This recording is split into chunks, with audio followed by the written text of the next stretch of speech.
upsetting words for you. Yeah, cowards. Taxes. Welcome to Blacksmith Vocabulary. We're here to talk about several different techniques today. Welcome to Big Wordsmith Blacksmith Daytime Forge. Upsetting, which isn't as bad as it sounds. Upsetting. Fullering, which is just as bad as it sounds. Fullering. And drawing or drawing out. Drawing out. 3 different techniques for moving steel with a hammer or various tools that you have. I'll give you a demonstration speech. Drawing out is generally the most used technique by smiths, where you're taking a piece of steel and you're hitting it generally on at least 2 sides. Squishing the steel that way, turning it 90 degrees, squishing the steel that way. Drawing out, as long as you swap back and forth and you strike and you strike and you strike and you strike, you'll push your steel out in a long thin line and taper it out as it goes. Drawing out, very simple. Getting good at it takes a little bit of practice, as does everything. But simply put, you just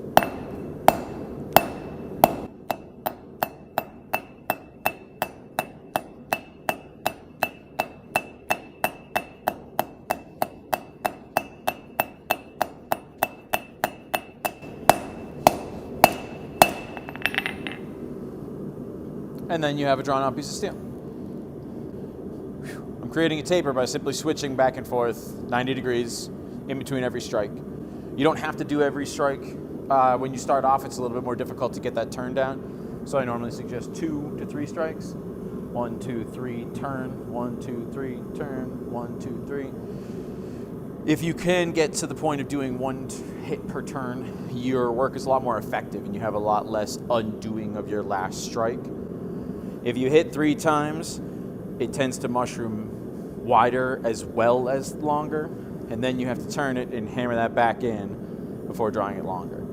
So if you can do opposites 90 degrees every hit, most efficient use, and you'll get your fastest taper. Otherwise, take your time, do a couple hits each, and then swap. Shoo. Drawing out, yeah. So drawing is just it's gonna get your steel longer and thinner. You can taper it when you're drawing out, but you don't have to taper it. You can draw out to a perfect square that's just thinner than the last perfect square. An example, this little spoon that one of our older smiths made before he left the smithy. See how this piece comes to a nice fine point? Taper. Any taper is going to get drawn out. Drawing them out, you're going to get a taper. It's beautiful work. It's beautiful work. These are very, very simple things, but these are the basis for basically all things being made as a smith.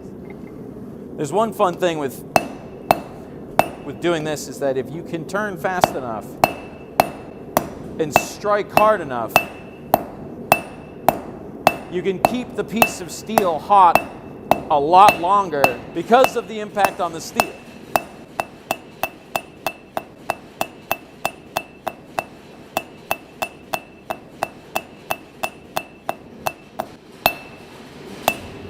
There's 2 misstrikes in one heat. Off. And a taper. See how severe, see how excellent, see how amazing this taper is, so pointy stabby. I could put it right away. I won't. So drawing out. Normally I use drawing out to make myself nice smooth tapers before I do curls, before I do decorative things generally. As long as the piece of steel is being used to apply force correctly to get your job done, you can use any damn thing you want in the whole world. You can put a piece of round stock in a vise and beat steel over it.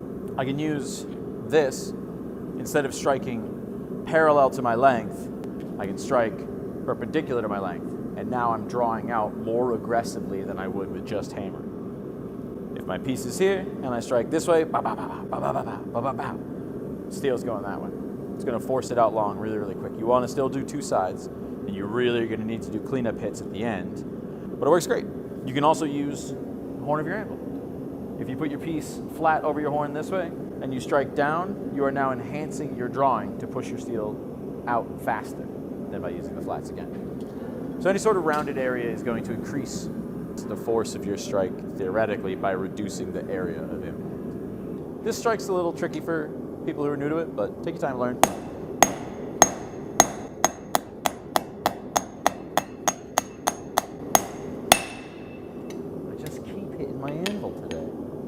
What is with me? When you're doing this type of drawing out, you don't generally switch sides every hit because you're using the specificity of your hammer shape to force the steel where you need it to go. Just a lot of beating and a couple cleanup hits, and we've lengthened our piece of steel by about a half inch. So it really does speed up the process for drawing out if you use the cross peen to aggressively draw your piece of steel out. Fullering is probably the second most used and is very much so used for making blades, especially out of bar stock, because you really want to get wide blades, you got to fuller them. Fullering is the action of taking any sort of shaped piece of metal or tooling in order to hit your piece of steel. So if I'm using that same square bar, instead of hitting my piece of steel to draw it out longer, I'm now hitting it parallel with the length of itself in order to smush it out into a wider piece. If I was taking a piece of round stock and making a knife out of it, and I needed a big fat blade, I would mostly be fullering. Most common way of fullering is your cross peen hammer. There's also a fullering tool. It's got these two tubes. They contact right in the center. And I'm going to use, I'll show you how to use them, but I'm going to use these to do double fullering. Whoa. If I lay my piece of steel against the anvil and I smack it with the cross peen parallel to its length, I'll eventually begin working it out. The backside stays flat against the anvil. Use a strike with the cross peen all across to widen it out, smooth it flat with the other hammer side. And you can cross peen both sides. If you fuller only one, if you have a big square of steel and you fuller just one side to get it thicker, this side will buckle out faster than the bottom one, and you'll end up getting a trapezoidal piece of steel in profile. So double fullering can work really, really well to keep your piece wide and really nicely shaped. These guys hit from both sides with a round piece. It'll hit from both sides and really force my steel out flat and wide really quickly and easily. I can also turn it and use it as a drawing tool and hammer my piece in mouthwise like a hungry hippo. And these will actually push my steel out that way faster than they normally would if I was just drawing against flats. So I can actually use this to draw out as well. Generally, you can take the flat side of your hammer if you want it first and flatten it out a little bit just to give yourself a better strike zone for your cross peen to land. This one requires a little more accuracy.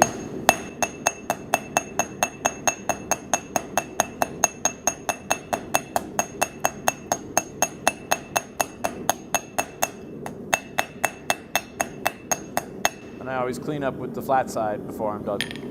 But you can see how swiftly we've gotten our piece to expand. It was ½ inch thick. It is now 3/4 of an inch thick, maybe a little more. But you can see if you look down the sides, can you see the trapezoidal shape of it? See how the top is flared out more than the bottom is? Because I was hitting this side exclusively. So if I want these to be even, I'll have to fuller down in order to push this metal out to match what I did on the other side. Oop. You always want to match what you did on the other side. But for that one, I will use this here fullering tool. Fullering can be used, these things can be used in so many different ways. You can mix and match them on the same bar of steel. That's what makes this so exciting. You can take a piece and you can upset one end to make a knob or a ball, and then you can fuller in the middle to make a spot for you to drift a hole through or to slit and drift a larger hole, and then you draw out on the end and suddenly have this really cool decorative piece. So these may be simple techniques, but they're mixed and remixed 1,000 times to make whatever it is we want to as smiths. It's cool. You're only doing 3 things. You can make a million things with those 3 things. Take my piece of steel, I take the fat end that I want to fuller out, I put it right between these jaws.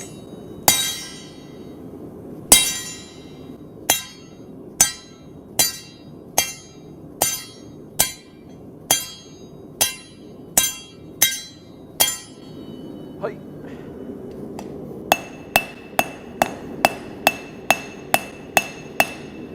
Now we have it even wider, thinner, and less trapezoidal because the piece was hitting from both sides for us.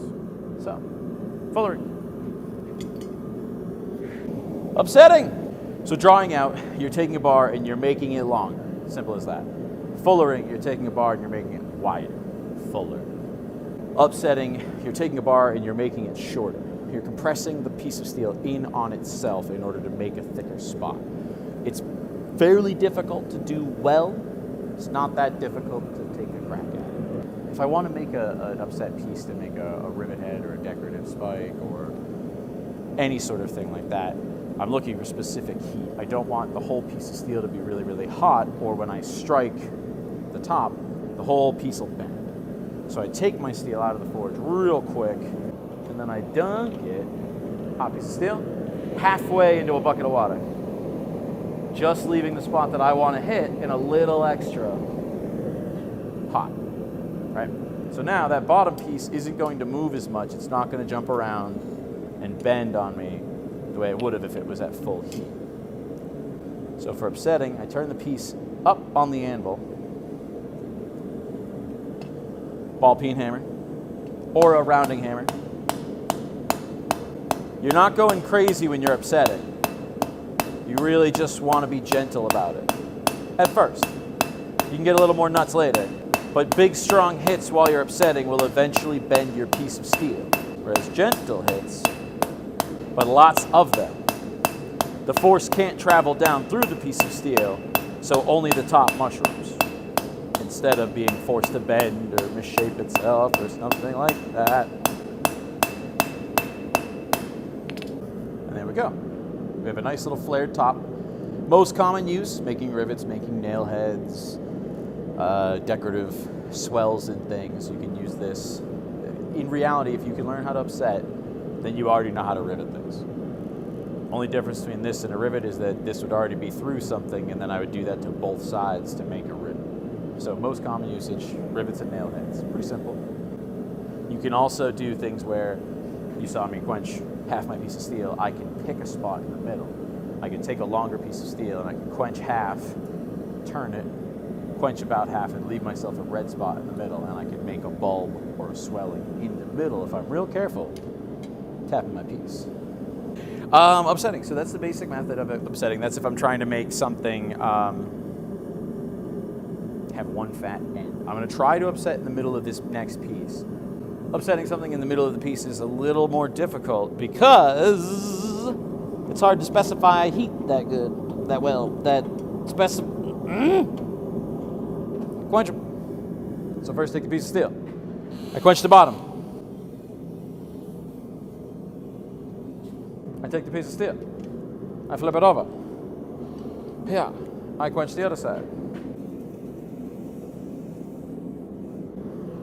Little red spot right in the middle. You got to go a little quick, so I can't sit there for too long. Look.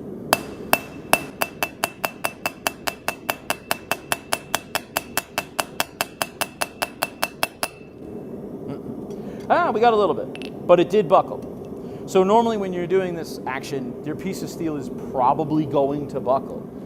You have a longer piece of steel, there's a hot spot in the middle, you hear from both sides, it's going to buckle. What you then do is just recover it. See how it buckled off to the side? I'll get it hot, put it back on the hammer, on the anvil. I'm doing great tonight. Put it on the anvil and smack it down. But if you're real careful with how you smack it and you just put it back to straight and you get in close, you can see that this part has swelled outwards here. So that's what we're looking for that upsetting action, is to get these swells. We can get real aggressive with it. We can take our time and make a really, really big one. One you're going to need the most is this top. Take your time practicing that one. And the best way to do it is the oxyacetylene torch, honestly.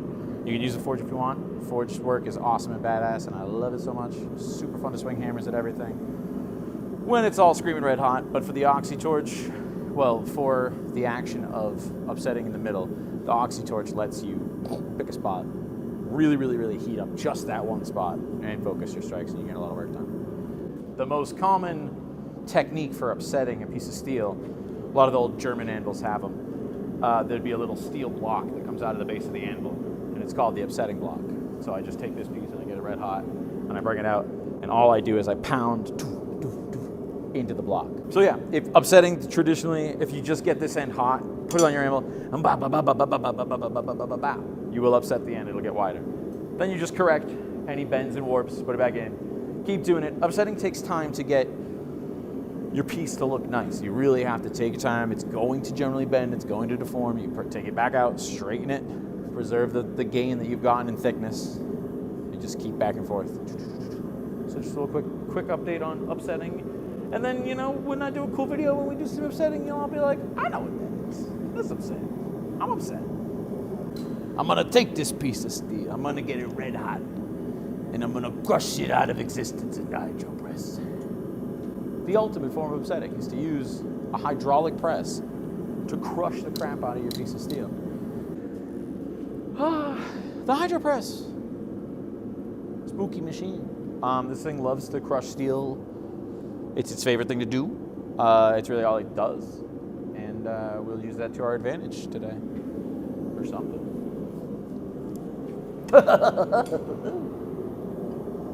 Yeah, piece of steel is hot. We come out. We put it into hydropre. Put it up, right? You want to be careful with your tongs here. You don't want your tongs to get crushed. So you're holding onto it real gently until you can let go when it's thick enough.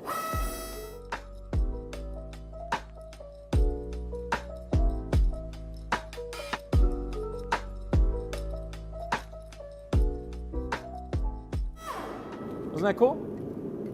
Shoop. And now we took that long piece of steel and we made it a little cubish. It's real scrunched and squished up, but you can clean that up with your hammer if you wanted to make some sort of cube or piece of design work. But it's upsetting. You're taking the piece of steel, driving it back in on itself, making it wider, fatter, for anything you need. I use it mostly for hammerheads, rivets, and nails. That's upsetting, folks. Are you upset? Do you feel upset about what has happened here today in the forge? Vocab. Upsetting. The action of taking a piece of steel and making it shorter and fatter via compression and heat. Drawing out. The action of taking a bar of steel and making it longer and thinner via the action of compression and heat. Fullering. The action of taking a bar of steel and making it wider and thinner with the action of compression and heat. 3 things you can do. You can now do 3 things. With compression and heat. With compression and heat. And now combine them with your holes.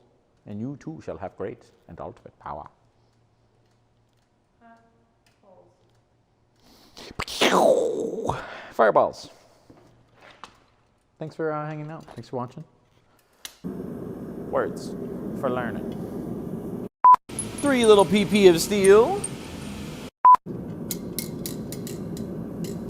I draw out my blade before I slay my opponents. That's when I draw out. Whenever you're doing a curl, you should always focus your bicep muscles to make the curl as effective as possible for muscular growth, yeah? Was that? Like churning butts. Straight churning butts. Churning them like the fields.